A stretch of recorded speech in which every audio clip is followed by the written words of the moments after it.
ఆసక్తికర చర్చ సాగుతోంది. జాతీయంగా ఇండిగో చుట్టూ పెను దుమారం చెలరేగుతుంది. అయితే ఈ వివాదం మొత్తానికి కేంద్ర పౌర విమానయాన శాఖ మంత్రి కింజరాపు రామ్మోహన్ నాయుడే కారకుడు అన్నట్టుగా ఒక సెక్షన్ మీడియా చిత్రీకరించే ప్రయత్నం చేస్తుంది. అయితే మంత్రిగా ఆయన తన బాధ్యతలు నిర్వహించడంలో విఫలమయ్యారా, లేకుంటే కేంద్ర ప్రభుత్వం నెపాన్ని మంత్రి మీద నెట్టేసి చేతులు దులుపుకునే పనిలో ఉన్నారా? అసలు ఏం జరుగుతుంది? అర్నబ్ గోస్వామి లాంటి రిపబ్లిక్ టీవీ అధినేత చేస్తున్నటువంటి ప్రచారం వెనక అసలు కారణాలేంటి?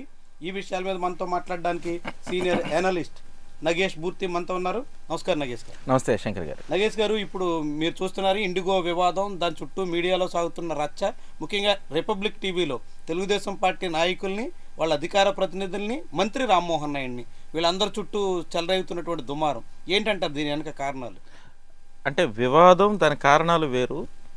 మీడియాలో జరుగుతున్నటువంటి ప్రచారం ఉద్దేశపూర్వకంగా కనపడుతుంది. ఇప్పుడు అర్నాబ్ గోస్వామి లాంటి ఒక సెక్షన్ పీపుల్కి మాత్రమే సపోర్ట్ చేసే అర్నాబ్ గోస్వామి అధికారంలో ఉన్నటువంటి కేంద్ర మంత్రిని రామ్మోహన్ నాయుడిని నాకు కాల్ చేయి, రిజైన్ చేయమని అంత ఓవర్ యాక్షన్ చేయడం అనేది చాలా ఉద్దేశపూర్వకంగా కనబడుతుంది. ఇదే అర్నాబ్ గోస్వామి రూపాయి విలువ పడిపోయినప్పుడు 90 రూపాయలు అయినప్పుడు ఆర్థిక మంత్రి నిర్మలా సీతారామన్ గారిని ఎందుకు రిజైన్ చేయమనలేదు? ఇదే అర్నాబ్ గోస్వామి కాశ్మీర్లో అటాక్ జరిగినప్పుడు రక్షణ శాఖ మంత్రిని ఎందుకు రిజైన్ చేయమనలేదు? ఇదే అర్నాబ్ గోస్వామి దేశంలో జరిగే ఇతర కారణాలు ఏదన్నా జరిగినప్పుడు ఆ శాఖ మంత్రిని ఎందుకు రిజైన్ చేయమనలేదు? అప్పుడు రైతులు ఉద్యమాలు చేశారు, జీవో గవర్నమెంటే ఇచ్చింది. దాదాపు కొన్ని వేల మంది రైతులు ఢిల్లీని చుట్టుముట్టారు. 700 మంది రైతులు ఒక్క సంవత్సర కాలంలో చనిపోయారు. తాము రిలీజ్ చేసిన జీవో తప్పు అని ప్రధానమంత్రి క్షమాపణ చెప్పి జీవోలు వెనక్కి తీసుకున్నారు. అప్పుడు వ్యవసాయ శాఖ మంత్రిని ఎందుకు రిజైన్ చేయమనలేదు ఈ అర్నాబ్ గోస్వామి?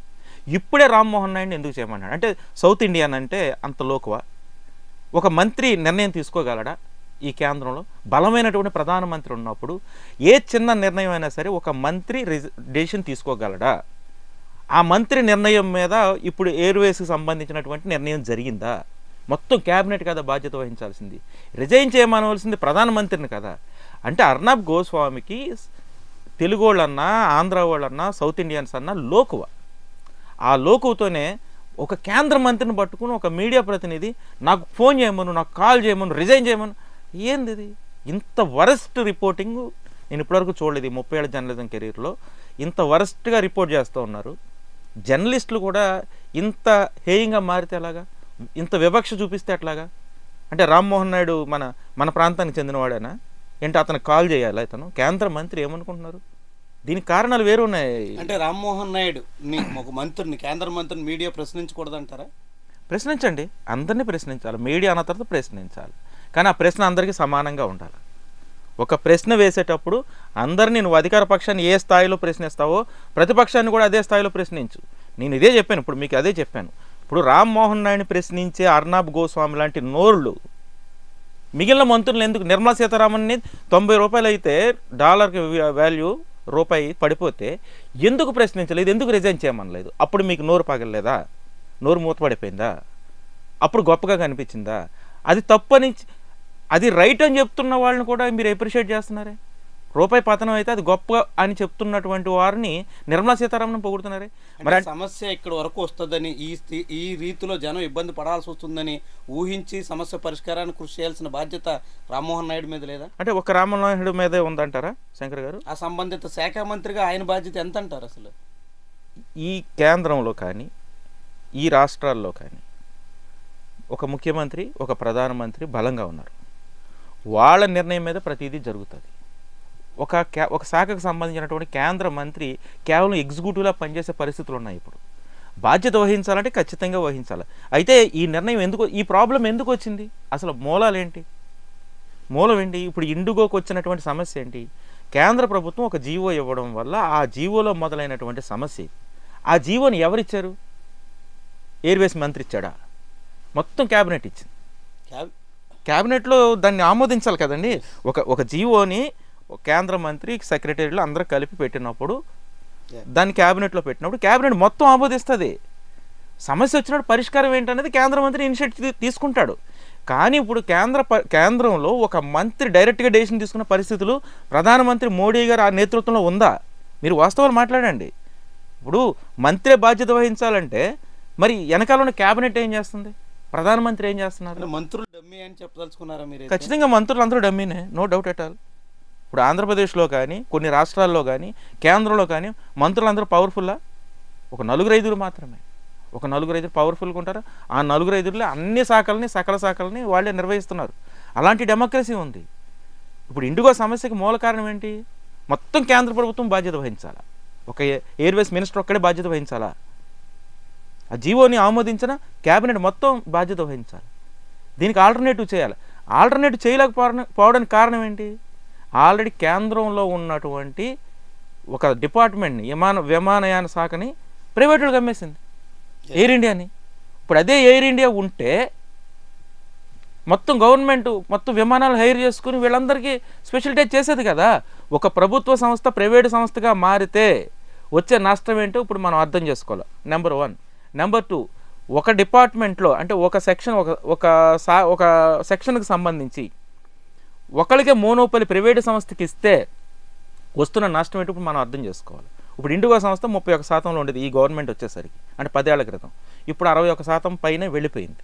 అంటే ఇండిగో సంస్థ మోనోపోలీకి వచ్చింది. ఇండిగో సంస్థలో ఉన్న డైరెక్టర్లు ఎవరు, దాని వెనక పెట్టుబడులు పెట్టిన వాళ్ళు ఎవరు, వీళ్ళందరూ కేంద్ర ప్రభుత్వానికి మద్దతుగా లేరనేది ఒక ఆరోపణ ఉంది. ఇది సబ్జెక్ట్ టు కరెక్షన్. దాన్ని చంపడం కోసమే పిచ్చి కుక్కను ముద్రేస్తారు ముందు. అందుకని ఇప్పుడు ఇండిగోని నిర్వీర్యం చేయడానికి కేంద్ర ప్రభుత్వం ఈ నిర్ణయం తీసుకుందనేది ఒక ఆరోపణ ఉంది. దీని మీద మళ్ళీ ఇది ఎవరెవరు మళ్ళీ ఒక బడాబాబు చేతికి అప్పచెప్పాలా? కొన్ని ఎయిర్పోర్ట్లు, కొన్ని మైనింగ్స్ ఎలాగైతే అప్పచెప్తున్నారో కొన్ని సంస్థలకు, అదాని అంబానీలకు ఎలాగైతే అప్పగించేస్తున్నారో దీన్ని కూడా ఒక పెద్ద సంస్థకు అప్పగించేస్తారు. ఇది జరగకపోతే ఇండిగో సంస్థ అంటే ఒక సెక్షన్ ఆఫ్ బిజినెస్ మీద ఒక ప్రైవేట్ సంస్థ మోనోపోలి అయితే ఆ దేశానికి ఎంత నష్టమో ఈ ఇండిగో ఇన్సిడెంట్ చూసి మనం నేర్చుకోవాలి. ఇప్పుడు దేశం అంతా సమస్య వచ్చింది, లక్షలాది మంది ఇబ్బందులు పడ్డారు, అనేక సమస్యాత్మకంగా అనేక చోట్ల ఆందోళనలు కూడా జరిగాయి. విదేశీయులైతే ఎయిర్పోర్ట్లోనే నిలదీసే పరిస్థితి వచ్చింది.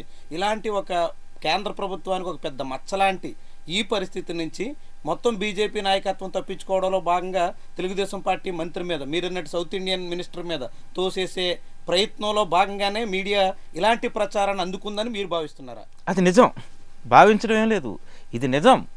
ఇది ఈ సమస్య వచ్చినప్పుడు ఒక దేశంలోనే కాకుండా విదేశాల్లో మన పరువు పోతుంది అనుకున్నప్పుడు ప్రధానమంత్రి రావాలా, వచ్చి ఆ సమస్యను పరిష్కరించాలా దగ్గరుండి.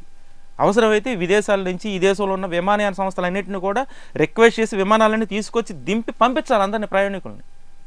చాలామంది ఉద్యోగాల కోసం, తర్వాత ఆసుపత్రుల కోసం, కొంతమంది క్యాన్సర్ పేషెంట్లు కూడా ట్యాబ్లెట్లు లేక ఎయిర్పోర్ట్లో చచ్చిపోతున్నారు, ఇబ్బంది పడుతున్నారు, అసలు నరకం అనిపిస్తున్నారు. మరి వీళ్ళందరికీ ప్రధానమంత్రి ఇన్వాల్వ్ అయ్యి దీని డెసిషన్ని తీసుకోవాలి కదా. ఇదంతా కూడా ఒక రామ్మోహన్ నాయుడు తప్పు చేశాడు అన్నట్టుగా రామ్మోహన్ నాయుడు తోసేస్తే అట్లా అది తప్పంటున్నాను నేను. ప్రభుత్వం మొత్తం బాధ్యత వహించాలా. ఒక ప్రైవేట్ సంస్థకు మొత్తం ప్రభుత్వ సంస్థలను అప్పగించేస్తే వస్తున్న నష్టాన్ని తెలుసుకోవాలి. అందుకే ఇప్పటికైనా కళ్ళు తెరవాలి, ప్రజలందరూ కళ్ళు తెరవాలి. ప్రభుత్వ సంస్థలను ప్రైవేటు సంస్థలకు అప్పగిస్తే ఆ ప్రైవేటు సంస్థ కానీ మూత పడితే, లేదా ఆ ప్రైవేటు సంస్థ కానీ ఇబ్బందులు పడితే ప్రజల మీద ఎలాంటి భారం పడుతుంది, ప్రజలకు ఎలాంటి నష్టం జరుగుతుంది. ఇప్పుడు విమానాల్లో ప్రయాణించే వాళ్ళందరూ డబ్బున్నోళ్ళు కాబట్టి సరిపోయింది. రేపు ఏదైనా పేద ప్రజలు, సాధారణ ప్రజలకు సంబంధించినటువంటి ఒక సెక్షన్లో కానీ ఇబ్బంది జరిగినట్లయితే కొన్ని వేల ప్రాణాలు పోతాయి. ఫర్ ఎగ్జాంపుల్ రైతు ఉద్యమంలో ఆ 3 జీవోల వల్ల 700 ప్రాణాలు పోయాయి. కరోనా సమయంలో సరిగా స్పందించకపోవడం వల్ల, సరైనటువంటి ట్రావెలింగ్ స్పెషాలిటీ కల్పించకపోవడం వల్ల కొన్ని వేల మంది చనిపోయారు. ఇలాగ ఏదైనా ఒక సామాన్యుడికి, సాధారణ వ్యక్తులకి సంబంధించిన ఇష్యూ కానీ వచ్చి దానికి సంబంధించినటువంటి వ్యవస్థ అంతా ఒక ప్రైవేటు వ్యక్తి చేతిలో కానీ ఉన్నట్లయితే దేశ ప్రజలు చాలా దారుణంగా నష్టపోతారు. ప్రతి దాంట్లో కూడా గవర్నమెంట్ పార్టిసిపేషన్ ఖచ్చితంగా ఉండాలనేది ఈ ఇన్సిడెంట్ ద్వారా అందరూ తెలుసుకోవాల్సినటువంటి అవసరం ఉంది. శంకర్ గారు, థ్యాంక్ యూ.